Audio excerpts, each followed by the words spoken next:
Now let's move on subtopic 3. Subtopic 3 will be focusing on the pathogenesis of diabetes mellitus. In this topic, you will learn about the pathogenesis of type 1 and type 2 diabetes mellitus.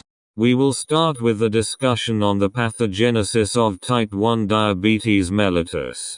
Pathogenesis of type 1 diabetes mellitus. Type 1 diabetes is due to pancreatic beta cell destruction, which leads to absolute insulin deficiency. Most commonly is immune-mediated, which is due to immune reaction against the endogenous beta cell antigens. The pathogenesis involves interplay between genetic susceptibility and environmental factors. A rare form of idiopathic type 1 diabetes revealed no definitive evidence of autoimmunity. As with most autoimmune diseases, the pathogenesis of type 1 diabetes involves genetic susceptibility. Higher concordance rates for type 1 diabetes in monozygotic twins compared to dizygotic twins.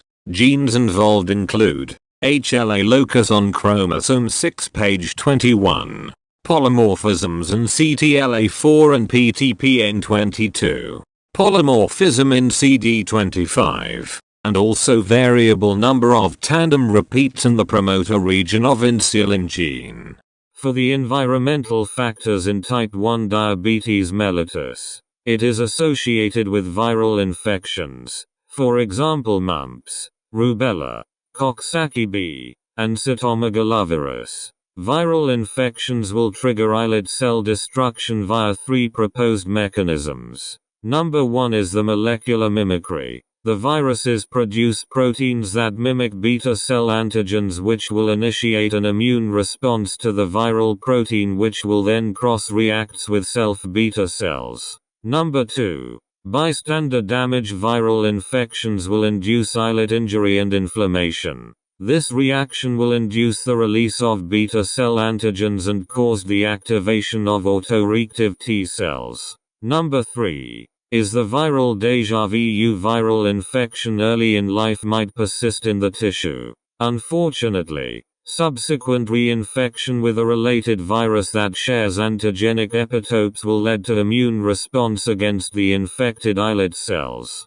Now let us discuss on the pathogenesis of beta cell destruction. Failure of self-tolerance in T cells to islet autoantigens. The activated T helper 1 cell secretes cytokines, for example, interferon gamma, and tumor necrosing factor. This cytokines will cause injury to the beta cells, whereas the CD8, cytotoxic T cells, will directly kill the beta cells. Apart from that, beta cell destruction can also be caused by autoantibodies which are produced against the islet antigens. For example, the insulin, beta cell enzyme glutamic acid decarboxylase, and islet cell autoantigen 512. The autoimmune attack leads to progressive loss of beta cells mass and insulin reserves. This will eventually cause an absolute insulin deficiency. Hyperglycemia and ketosis occur late. It occurs only when more than 90% of beta cells were destroyed. In summary, the genetic predisposition, such as HLA-linked genes and other genetic loci, together with environmental factor, such as viral infection, will trigger immune response against normal beta cells or against altered beta cells. This will initiate beta cell autoimmune attack, causing beta cell destruction. Therefore this will lead to reduce in insulin production, and eventually caused type 1 diabetes mellitus. Now let us discuss on the pathogenesis of type 2 diabetes mellitus. Type 2 diabetes is a heterogeneous and multifactorial complex disease that involves interactions of genetics and environmental risk factors. Unlike type 1 diabetes, however, there is no evidence of an autoimmune basis. Genetic factors are involved, as evidenced by a concordance rate of 80% to 90% in monozygotic twins, which is even greater than that for type 1 diabetes, suggesting perhaps an even larger genetic component in type 2 diabetes. Additional evidence for a genetic basis has emerged from recent large-scale genome-wide association studies, which have identified dozens of susceptibility loci, called diabetogenic genes. Unlike type 1 diabetes, however, the disease is not linked to genes involved in immune tolerance and regulation, for example HLA or CTLA4 gene. Environmental factors, such as a sedentary lifestyle, unhealthy dietary habits, and obesity play a role in the pathogenesis of type 2 diabetes mellitus. Insulin resistance is defined as the failure of target tissues to respond normally to insulin. The liver, skeletal muscle, and adipose tissue are the major tissues where insulin resistance may occur. Failure of target tissues to respond normally to insulin will lead to decreased glucose uptake in tissues, reduced glycolysis and fatty acid oxidation in liver, and the inability to suppress hepatic gluconeogenesis. Insulin resistance is associated with functional defects in insulin signaling pathway, or insulin receptor, which impair the signal transduction. It is aggravated by obesity. Few factors play an important role in the development of insulin resistance in obesity. The association of obesity with type 2 diabetes has been recognized for decades, with visceral obesity being common in a majority of affected patients. Obesity aggravates insulin resistance via adipokines. Adipose tissue is a functional endocrine organ secreting bioactive substances termed adipokines. In obesity, there is imbalance between pro-hyperglycemic adipokines, for example resistin, retinol binding protein 4, and anti-hyperglycemic adipokines, such as adiponectin and leptin. Apart from that, adipose tissue also secretes pro-inflammatory cytokines, which will increase cellular stress. As a consequence, this will activate signaling cascades that antagonize insulin action on peripheral tissues.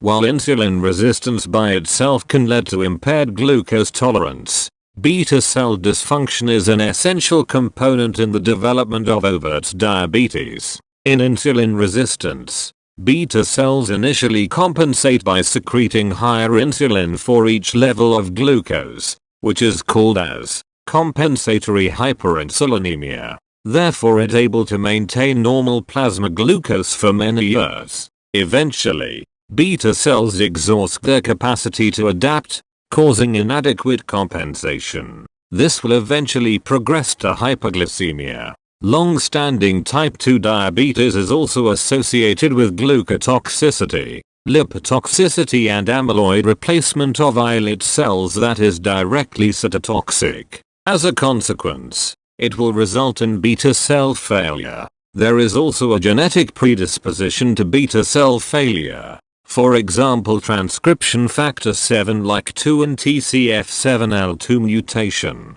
These genetic factors may lead to deranged insulin release. This diagram shows the development of type 2 diabetes. In summary, insulin resistance associated with obesity is induced by adipokines, free fatty acids, and chronic inflammation in adipose tissue. Pancreatic beta cells compensate for insulin resistance by hypersecretion of insulin. However, at some point, beta cell compensation is followed by beta cell failure, and diabetes ensues. In summary, genetic predisposition and obesity and other lifestyle factors will result in insulin resistance. Initially there will be compensatory beta cell hyperplasia. During this time, body is able to maintain normoglycemia. However, when compensatory mechanism is failed, beta cell failure will result in impaired glucose tolerance. Diabetes occurs in late stage as a result of beta cell failure. Thank you. Hope you enjoyed our presentation.